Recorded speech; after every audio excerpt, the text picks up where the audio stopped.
आज दीपावली का पर्व है, लेकिन इस पर्व में रौनक कहीं ना कहीं ख़त्म होती हुई नज़र आ रही है। ऐसा इसलिए क्योंकि इस बार बिहार में पटाखों पर बैन लगा हुआ है। जी हाँ, बिहार के 5 ऐसे ज़िले हैं जहाँ पे पटाखों पर पूरी तरीके से बैन है। लेकिन सवाल ये है कि आखिर बैन लगाने से क्या पटाखों की बिक्री पर रोक लग जाएगी? क्योंकि इससे पहले भी सरकार ने कई ऐसे चीज़ें हैं जिस पे बैन लगाया, लेकिन उसके बावजूद भी वो धड़ल्ले से बिहार में मिलता है। चाहे शराबबंदी की बात करें या फिर अवैध बालू खनन की, सरकार ने दोनों पर ही रोक लगाया, लेकिन नतीजा शून्य निकला। इस वक्त हम आर ब्लॉक के पास खड़े हैं और तस्वीर दिखाना चाहेंगे। ये पटाखे की दुकान है। 5 ज़िलों में पटाखों पर बैन लगा हुआ है, लेकिन पटाखे भी अभी पटना, जो राजधानी पटना है, वहाँ पे पटाखे मिल रहे हैं। जिन 5 ज़िलों में बैन लगा है उसमें मुजफ्फरपुर, हाजीपुर, पटना, भागलपुर और गया शामिल है। इन 5 ज़िलों में पटाखों पर पूरी तरीके से बैन है। 5 शहर को बिहार पॉल्यूशन कंट्रोल बोर्ड ने बैन लगाया है। पटाखे इन 5 ज़िलों में यानी नहीं बिकेंगे। यहाँ पे एक पटाखे दुकानदार हैं, उनसे बात करेंगे। क्या नाम हुआ चाचा आपका? निरंजन प्रसाद नाम हुआ। अच्छा, पटना में पटाखा पे बैन लगा हुआ है, यानी पटाखा आप बेच नहीं सकते हैं और न जला सकते हैं, क्योंकि पॉल्यूशन काफ़ी ज़्यादा फैल रहा था, पर्यावरण को नुकसान हो रहा था। पटाखा आप बेच रहे हैं, आखिर क्या कारण है? पटाखा देखिए, सरकार भी एक तरह से सिस्टम गलत की है, समझे कि नहीं। सरकार को सोचना चाहिए कि अगर बैन लगाना होगा तो बड़े बड़े कंपनी में लगाए, जो वहाँ से प्रोडक्ट ही नहीं निकलेगा तो बाज़ार में बिकेगा किससे वो। इसलिए सबसे पहले जहाँ से जो उत्पत्ति होती है सरकार उसकी बैन करे। जैसे शराबबंदी हुआ, शराबबंदी अगर पूरे भारत में बंद हो जाए, पूरे फैक्ट्री में बंद हो जाए तो पब्लिक पास क्यों पहुंचेगी? तो सरकार उस चीज़ को पहले बंद करे जिस पर सरकार जो है कि बाहर बिक रहा है। तो प्रोडक्ट जब बंद हो जाएगा तो बाहर मिलेगा ही नहीं। अच्छा, बैन लगाया गया, लेकिन आप लोग को प्रोडक्ट आराम से उपलब्ध हो गया है? ना, बैन जो लगा गया है वो चीज़ हम लोग बेच नहीं रहे हैं। सरकार निकाला है कि ग्रीन पटाखा बेचना है, तो हम लोग वही ग्रीन पटाखा ही बेच रहे हैं। जैसे फुलझड़ी हो गया, आपको चरखी हो गया, जिस पर ग्रीन पटाखा लिखा हुआ है, वही चीज़ हम बेच रहे हैं।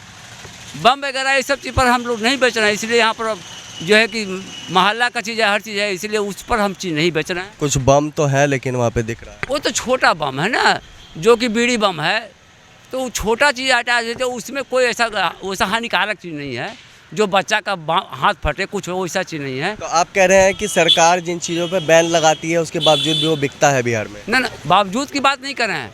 बैन जब भी लगेगा तो जहाँ से प्रोडक्ट निकलता है उसको बैन लगा दे तो बिकेगा ही नहीं बाज़ार में। आपने शराबबंदी की बात की है, अभी बालू का भी बात किया है, लेकिन वो भी मिलता है? वो भी तो मिलता ही है। अगर शराबबंदी है तो शराब प्रोडक्ट जहाँ वहाँ से बंद कर, जहाँ से सप्लाई होता है उसको रोक लगा दे। जब वहाँ नहीं सरकार रोक रही है, वहाँ पैसा लेकर के सब काम हो रहा है, तो वहाँ बाकी जनता क्या करता है? यहाँ तो बेरोजगारी ज़्यादा बढ़ा हुआ है। तो रोज़गार करने के लिए रोज़गार करने के लिए कोई सरकार व्यवस्था नहीं कर रही है, तो रोज़गार खोजेगा ना, क्या करेगा व्यक्ति? पढ़ लिख करके भी उसको कहीं रोज़गार नहीं मिल रहा है, कोई नौकरी मिल रहा है, कहीं कुछ मिल ही नहीं रहा है। अच्छा, त्यौहार है तो इसलिए आप लोग ये पटाखा बेचना, अगर नहीं बेचेगा तो फिर त्यौहार ऐसे ही बीतेगा। त्यौहार है तो पटाखा तो लग रही है। हाईकोर्ट ही बोला है कि भाई जो उसका अपना जो चीज़ है, वर्चस्व चीज़ है, ऐतिहासिक चीज़ है, उस पर तुम तो सरकार को तो उस पर तो सरकार, हाईकोर्ट भी निकाला है कि ग्रीन पटाखा पे। कुछ ग्राहक हैं। सर, क्या नाम हुआ आपका? मेरा नाम विश्वनाथ प्रसाद। इस बार ग्रीन पटाखों को जलाना है, इस बार पॉल्यूशन नहीं फैलाना है, तो किस तरीके से आप खरीदारी कर रहे हैं? बच्चा है आपके साथ में? बच्चा तो जिद कर ही रहा है पटाखा के लिए, लेकिन कोशिश करेंगे कि नहीं, पॉल्यूशन कम से कम। फुलझड़ी ये सब भी ले सकते हैं, चरखी है, ये इससे पॉल्यूशन कम हो? हाँ, जितना कम से कम हो पॉल्यूशन वही आइटम लेंगे। सरकार के फैसले को किस तरीके से आप देखते हैं? अच्छा, बहुत अच्छा। लेकिन व्यापारियों के रोजगार पे इसका सीधे तौर पे असर पड़ रहा है, व्यापारी कह रहे हैं। हाँ, तो कुछ अच्छा करने के लिए तो कुछ लोग को कॉम्प्रोमाइज़ करना ही होगा, ऐसा नहीं है। चलिए, बच्चा है हमारे साथ एक। बाबू, क्या नाम है आपका?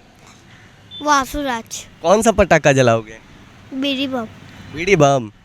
पॉल्यूशन नहीं फैलाना है ना इस बार छोटा मोटा पटाखा जलाना है। चलिए, तो देखिए, दिवाली को लेकर के खुशी देखने को मिलती है लोगों के चेहरे पर, एक उत्साह जो है वो देखने को मिलता है। और यह भी कह सकते हैं कि लोग दिवाली में पटाखों को जला के खुशियाँ मनाते हैं, लेकिन इस बार पूरी तरीके से बैन है पटाखा। बिहार के 5 ज़िलों में जिसमें पटना भी है।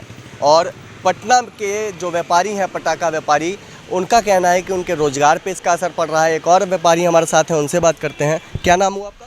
दिव्यांशु रॉय। पटाखों पे बैन लगा है पटना में, यहाँ बिक रहा है, क्या वजह है? बिक रहा है सर, हर जगह बिक रहा है, तो हम लोग भी माल लेके आ गए हैं, तो माल तो बेचना पड़ेगा ना। ये तो प्रतिबंध तब लगाया गया था जब पटाखा हमारा माल नहीं आया था। ये तो अभी कुछ टाइम पहले ही बैन लगा, उससे पहले हम लोग 1-2 महीना पहले ही अपना सामान ले आते हैं। अच्छा, आप लोग सामान पहले मंगवा लिए? जी जी जी, हम लोग एक्सपोर्ट करवाते हैं वाराणसी से, तो फिर पहले मंगाना पड़ता है ना, 1-2 महीने पहले। तो हम लोग ले आए हैं, तो क्या इसको हम लोग छोड़ दें, घर पे रखें? सरकार देगी हमको इसका मुआवजा। गवर्नमेंट के फैसले को आप किस तरीके से देखते हैं, जो 5 जिलों में बिहार के बैन लगाया है और 5 जिलों में ये बैन लगाया गया है, इसको किस तरीके? 5 जिलों में जो बैन लगाया गया है, तो बैन लगाया गया है तो आप सब पे बोलिए ना, सिर्फ एक को बोलने से क्या होगा। और जहाँ से ये माल स्पेशली बन कर आता है, आप उस फैक्ट्री को जाकर लॉक करवाइए। हम लोग तो माल ले गए हैं तो उसको रिटर्न तो कर नहीं सकते हैं ना। और जहाँ तक पटाखों की बात है, तो हमें यह नया नियम आया है कि ग्रीन पटाखा बेचना है, तो हम लोग ग्रीन पटाखा यहाँ पे बेच रहे हैं, नो पॉल्यूशन। और क्या कर सकते हैं, माल रिटर्न तो किया नहीं जा सकता है। और भी जगहों पर पटना में बिक रहे हैं पटाखे, आपने सारी देखे ही जगह होंगे। मिल रहे हैं, गली मोहल्ले में मिल रहे हैं, और आपको बड़े बड़े मॉल्स में भी आपको पटाखे दिख रहे हैं। ऐसा तो नहीं कि सिर्फ हम ही लोग यहाँ पे सेलिंग कर रहे हैं, ऐसा कुछ नहीं है। सरकार ने बैन लगा दिया, प्रशासन की इस ओर कोई नज़र नहीं पड़ रही है? प्रशासन की नज़र पड़ रही है, पर क्या कर सकते हैं। अब खुशियों का त्यौहार है तो फिर मनाना भी ज़रूरी है। और दूसरी बात, सिर्फ पटाखा पे बैन क्यों? पटाखा आप लोग बोल सकते हैं कि हम लोग गैर तरीके से बेच रहे हैं। इस तरह से शराब भी बिहार में बैन है, वो भी गैर तरीके से बिक रहा है। और यहाँ तक कि बालू खनन का भी होता है, वो भी आप रोज़ आए दिन। शराब मिल रहा है बिहार में? बिल्कुल मिल रहा है, आइए आप मेरे गली की तरफ, आपको मैं दिलवाता हूँ। शराब क्या, गांजा क्या नहीं मिलता है उधर। तो उस पर सरकार कहाँ है, आना चाहिए ना उनको। सिर्फ इसी चीज़ों पर बैन क्यों लग रहा है? अच्छा, अभी तो ये दिवाली है, लेकिन अब कुछ दिन बाद देखिए, एक बार तस्वीर दिखाना चाहेंगे। उधर देखिए प्रशासन की गाड़ी गई है, और देखिए देख के हम लोग यहाँ पे खबर कर रहे थे, और देख के ये सीधे गाड़ी चली गई है। लेकिन इस पटाखे के दुकान पे रुकना बिल्कुल भी मुनासिब नहीं समझा इन्होंने, और कुछ जानकारी लेना भी मुनासिब नहीं समझा, सीधे गाड़ी वाले निकल गए हैं। चलिए, अभी तो दिवाली का पर्व है, कुछ दिनों बाद छठ भी है। अगर छठ में भी बैन हो गया तो क्या करिएगा? अब बैन तो छठ में देखिए अगर होगा, तो फिर भी हम लोग किसी ना किसी तरह हम लोग जो सामान ले आए हैं उसको तो सेल करना पड़ेगा। बैन अपनी जगह पे है, बाकी जो है सो हम लोग को सेल तो करना ही पड़ेगा। परेशानी आप लोग को? परेशानी तो होती है ना, स्पेशली हमारे किसी भी पर्व में। स्पेशली हम लोग देखते हैं, हम लोग का कोई भी पर्व आता है, और धर्मों का मैं किसी का नाम नहीं लेना चाहता हूँ, पर जब भी हम लोग का अपने हिंदू धर्म में कुछ भी त्यौहार आता है, उसमें किसी भी चीज़ में बैन लगा देते हैं। नवरात्रि है तो आपको ये चीज़ें नहीं करनी है, बताइए। चलिए, तो देखिए जो पटाखा व्यापारी हैं वो भी परेशानियों से घिरे हुए हैं, और कहना है कि बिहार में सरकार कई चीज़ों पर बैन लगाती है, लेकिन बावजूद वो चीज़ें बिहार में खुलेआम मिलती है। तस्वीर हमने आपको दिखाई, प्रशासन की गाड़ी भी इस दुकान तक पहुंची थी, लेकिन कुछ भी पूछना मुनासिब नहीं समझे और सीधे निकल गए। और भी अपडेट हम आप तक पहुंचाएंगे। फिलहाल मुझे और कैमरे के पीछे मेरे सहयोगी विकास को दीजिए इजाज़त। नमस्कार।